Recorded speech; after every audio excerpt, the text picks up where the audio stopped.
Hello, Tactical Imagination Club. How's the lighting? This is probably better.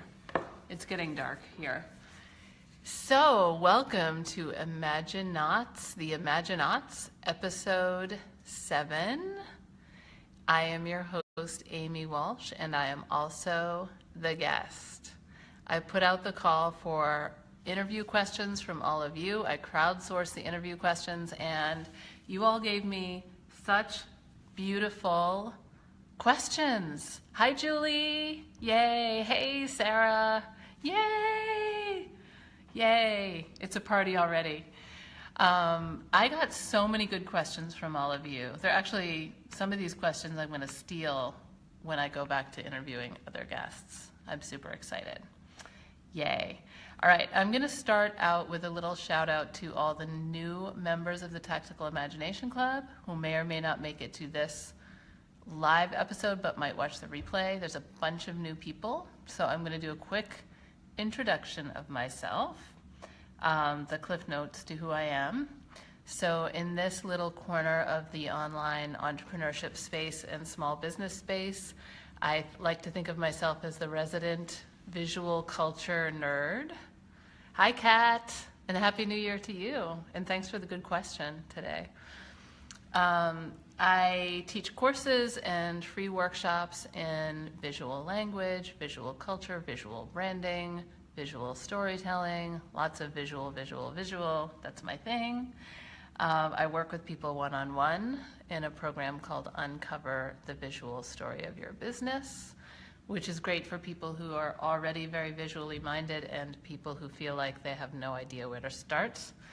And I'm interested in helping people develop visual brands that don't just position us kind of amongst our peers and in our markets, but that make meaningful cultural contributions. So,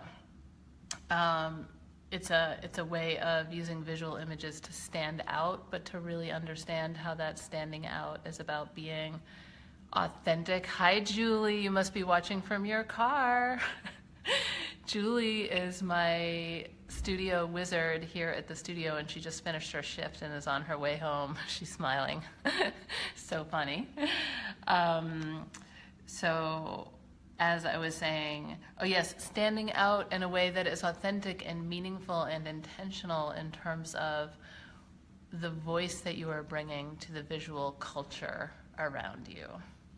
So that's what I do in a nutshell. And the most recent program that I have started diving into, which I haven't really been promoting publicly yet, but I've been starting to book clients for, is called Red Carpet Rebellion. And it's really the first time since I started this business that I have linked my actual physical art making practice to the work I do with the Bureau of Tactical Imagination. So with Red Carpet Rebellion clients, we do the beautiful work of uncovering the visual story of the person's work. And then I assemble a team of mad geniuses, and we build out a installation, a set here in my studio at the Tactical Imagination Mothership for a photo shoot. And Stephanie Evans is an incredible photographer.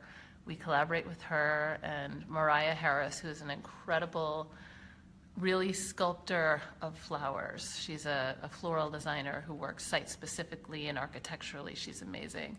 And whoever else we need, and we make incredible sets. We bring the visual story to life, and then we have photo shoots and do all of your visual assets in a couple of days. So fun. Hi, Stacy. Let's try this again. Are you there? Are you there? Okay. My connection just got lost. I wonder if it got lost for you guys or just for me, and if you saw me swearing. All right, we'll just keep going. So, without further ado, you interviewing me begins, and I got so many good questions from you guys today, and it's really helpful because it's relatively easy for me to show up and talk about the things I'm interested in. It's not as easy for me to figure out how to talk about myself or my own business except in relation to people's questions. So I need you to ask me what you want to know, and I will talk. I'm really good at being like very vulnerable and transparent and honest, and I'm not a person who's that into secrets or privacy, so open book. But having your questions to kind of structure it is really, really useful. So thank you for all the useful questions. And I will start going through them one by one. And feel free to ask follow-ups. Feel free to comment. Feel free to ask new questions. We might not get through all the questions in the hour. We will see. All right. So, just quickly also, for those of you who are new, the Imaginauts. It is a weekly-ish, except when there's something big going on and it doesn't happen, usually 3 times a month on a Tuesday afternoon. I bring someone from the Tactical Imagination Club, one of you, on screen with me and interview you, and we talk about your visual brand, your creative processes in your businesses, how you tell your story visually, and all the other things surrounding that. And really my idea for doing this was recognizing that, first of all, there's no one way to do any of these things. I can speak to several ways of doing these things, but I have a very particular point of view. And amongst the group of us, there are so many important perspectives on creativity, on creative process, on culture, on visual culture, and all the things surrounding those things that we need to really be learning from each other. And this is a way for me to get to deep dive. Good question, Stacy.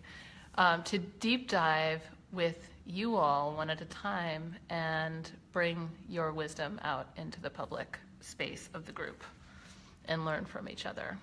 Stacy wants to know what fears I had in branching out that I found to be unwarranted. I'm going to add that to my little list here.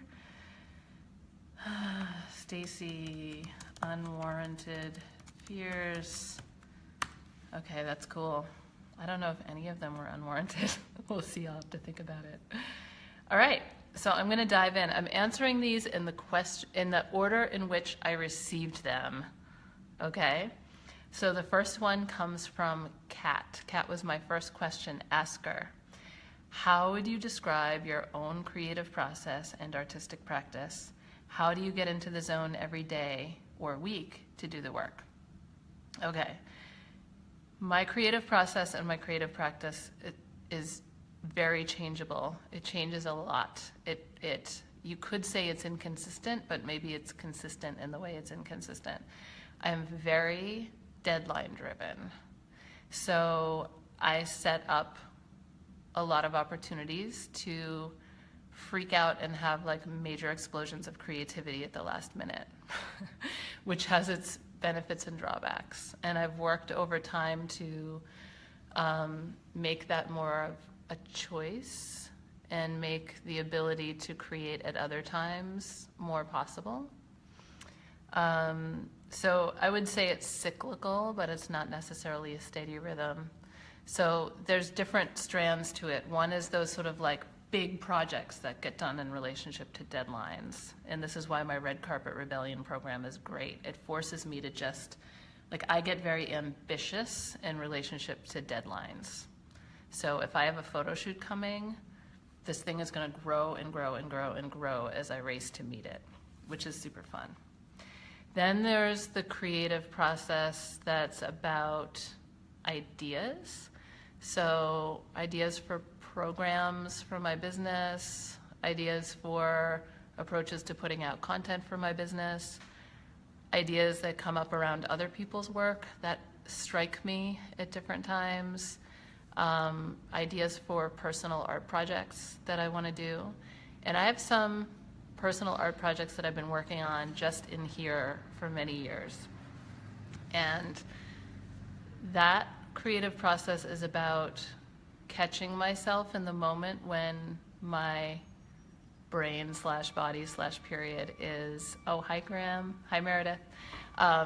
When my brain and body are like in that state where new ideas are coming, I can feel it. It's almost like a tingle, and I make sure to write it down. Sometimes I take a shower if I'm at home, because somehow when I'm in the shower, my other ways of thinking can drop away and I can be very intuitive. I think it's water magic, seriously. So I cultivate ideas over long periods of time, and I let them grow in the imagination space over a long period of time. But I can't say that I have the consistent, regular, everyday, weekly, or daily creative practice per se that I encourage other people to have. I have it in my imagination, which does mean something. Okay, great question. And you can ask follow-ups, Kat, if anything about that was unsatisfactory. Megan asks, where is a good place, or what's a good process to follow when you're just starting to think through and create your visual identity? So I don't know that much about you and how much you already feel connected to thinking visually. But one thing I know is that we all have much more of a connection to our visual language and our visual ways of thinking than we think. We just don't necessarily have experience in identifying it. So a lot of times when I'm starting work with a client, I will ask them to tell me their life story first as a cultural being. So this is a good journal exercise for all of you, or a conversation exercise. Jane, I do have some confidence in my process, whether it's day by day or by bursts. Confidence is an important piece of it. So who you are as a cultural person. So all your life since you were born, you have been absorbing and taking in the culture around you in all the different ways that culture exists around you, in the expansive ways that it exists around you, including all of the creations and works of imagination from other human beings and from the natural world. And throughout your childhood and throughout your life, certain art forms or cultural forms, rituals, traditions, ways of being, ways of speaking, music, art, sports, games, like whatever is happening in the culture around you, certain forms have grabbed your attention and become really important to you. And kids are really good at being really obsessively in love with whatever it is, whether it's a TV show that they single-mindedly obsess over for 3 years, or whether it's, doll houses or whatever it is. And there's tremendous information in tracking what has influenced you and captured your imagination as a cultural being. And I've had clients who, they joke, they're like, there's one client who just loved the show Saved by the Bell and trivialized it. This is one of the things, we trivialize these things. But when we looked underneath and said, what was it about the show that mattered, she realized she'd built her whole business around that principle. So there are strands that you can pull from the life story of yourself as a cultural being that are deeply important to your visual story now. And then the next question I ask is, tell us your life story as a creator. So everything you've ever made, how you like to communicate, how you like to talk, what you've done with your hands all your life. It doesn't have to be the arts. It can be fixing cars. It can be cooking. It can be working with yarn, Stacy. It can be anything at all. And really track that through the years and through the decades. And those are two really good starting points. Always relevant to your brand and to the work you do now. If the work that you do now is in any way close to things that are important to you in the world, then you're going to find that these things are all very closely related to each other. So that's a starting point. And then there are other starting points that are just kind of more playful and in the moment. I guess those are pretty playful questions, but Pinterest boards. So give yourself Pinterest board prompts, you know, not just what images do I like, but like what are some of the key qualities of the work or the brand that you do, and go out looking for images that feel like that. You know, give yourself different kinds of prompts, start collecting images, and then like grab a couple friends to look at these boards with you and say, do we notice anything that you might not have been thinking of? I do this with clients a lot. We'll look at someone's board, and, you know, one client recently, I said, did you notice that there's this sort of like arch like this? It's like a cathedral shape that appears in all of your images. If it's a forest, there's like shadow that encloses a light-filled space. If it's, you know, a lantern or food in the refrigerator, there's always this like composition that looks like a cathedral or an altar, and she had no idea.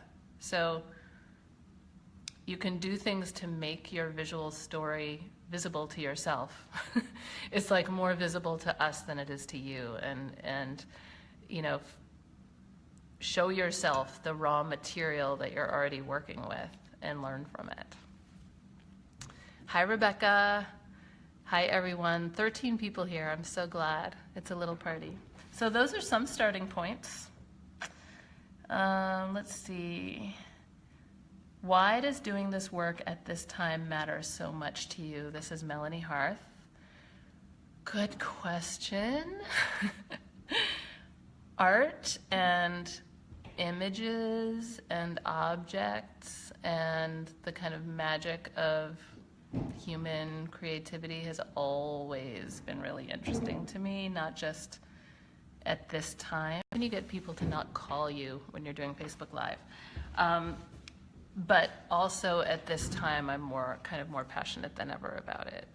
I feel like the kind of widespread horrific oppression and corruption and abuse and lack of imagination and creativity that's happening on the kind of national stage politically and culturally in many ways is the antithesis of what is most beautiful about us as human beings, about our ability to create and imagine anything. And it's sort of like what becomes visible through the media and kind of visible as a very, very broken economic and social system collapses is sort of like the imagination of destruction, right? The imagination of violence. And the capitalist system requires us to be consumers, and it conditions us to be consumers from a very young age, so we forget that we're co-creating this world. We're co-creators of our world. We forget it, and we're actively discouraged from nurturing our skills and our powers individually and collectively to powerfully co-create culture and create the world we live in, right? It's creative disempowerment. And it's really, you know, all the tools that we need to reclaim this part of ourselves are right at our fingertips. They're like right at the, you know, I've got like, let's see, I've got fishing line and rubber bands and glue and tape and all this dorky stuff at my fingertips. And that, and maybe a little bit of support and some good music on, is all I need to actually start to reclaim who I am as a cultural being, as a cultural producer, as a co-creator of my world. And I think that is magical. It's amazing. It's really powerful to remind ourselves that we are co-creating the world all the time. And I think we really need that right now. I think creativity is one of the biggest sources of medicine for mending the world that we have. So I really care about it. And then visual imagery is just magical. It's magical. It's a magical visual language, again, that we all have and we all carry, and that's pretty easy to unlock. So why not? Okay, let's see. And again, follow-up questions are great. Amen, Julie. Yay. Let me scroll through and see if any comments or questions have come in that I am missing. Nope. Oh, Monica, so many good people here. Thank you. I kind of wish I'd done this on Zoom. I got to figure out how to stream Zoom live into Facebook because that would be really fun to see all your faces. So Melanie also asks, what strengths and vulnerabilities help you the most as a teacher, a mentor, and a guide? I think one of my biggest strengths is listening skills, which I have consciously invested a lot of time and some money into developing. I think I always had them because we all have that. But I spent and am spending years and years and years teaching peer counseling and learning peer counseling skills, active listening skills. I've made that the basis of all my activism, really. And that serves me every time I'm coaching or teaching with people. I have a pretty good, for a relatively privileged person in our society, a pretty consciously developed willingness to be wrong, willingness to be called out, willingness not to be known, not to know things. And I try to work on my fragility all the time, which is related to another question someone asked about fear, which I'll get to. The vulnerabilities that I bring, vulnerabilities that help me the most. And when I first saw the question, I didn't think about it that way. I still have a great fear of fucking up and sort of perfectionism. And I sometimes get really scared when I'm leading in a group and their faces looking at me. And in that space, I can get disconnected and not listen as well and sort of go into sort of performer professional role. And I hate that. I hate that so much. So I try to build in, and maybe this is how this vulnerability helps me. I try to build in ways to reconnect myself with people. This is why I want to be on Zoom right now, so I can see your faces. That keeps me really connected. But even seeing your comments and scrolling through them connects me, and that's why I stop every once in a while and just read. Best little party I've been to all day. Me too, Jenna. So there's more I can say about that, but I think it's going to come up in other questions.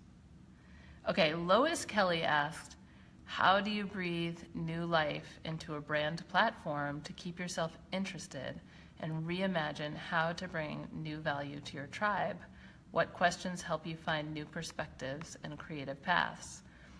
There are different ways to answer this. This is definitely a creativity question. Like, my sense is that if your brand is starting to feel stagnant to you, then you are evolving, you're expanding, your work is ready for a bit of an inspired shakeup. Businesses are a creative process, so if yours is getting rigid in any places, then it's time to revisit the business as a creative process. Go back to the raw materials of your business. Who do you work with, and what are they bringing, and what are you bringing, and what do you want, and what's the vision, and what's the mission? Like, start over in your mind a little bit, and engage, and this is about creative process too, engage your combinatory thinking. So by that, what do I mean? Here's a good analogy. So when I went to graduate school for painting, I had this idea about the kind of paintings I was going to do there, and I was doing them, and they sucked. It was just so hard. Like, I was making these paintings, I worked so hard on making these great paintings, and they just lacked life. I was really frustrated. And the ideas were really good, and my skill was really good. I'd been oil painting for 10 years by the time I went to graduate school. And one of my best professors came in and he looked at all the little things that I was collecting around my desk, and the postcards and my little playthings and the side ideas, the things that I wanted to keep track of, that I wanted to do when I got out of grad school. And he said, I want you to spend the next week taking all these things that are at the periphery, literally and figuratively, that are so much more alive because they're fresh, and put them in the center of your practice. What's at the periphery of what you're doing that you can put in the middle and let them fuck shit up and stir the pot? Excuse my language, but that's just what you're doing, right? And see what happens. So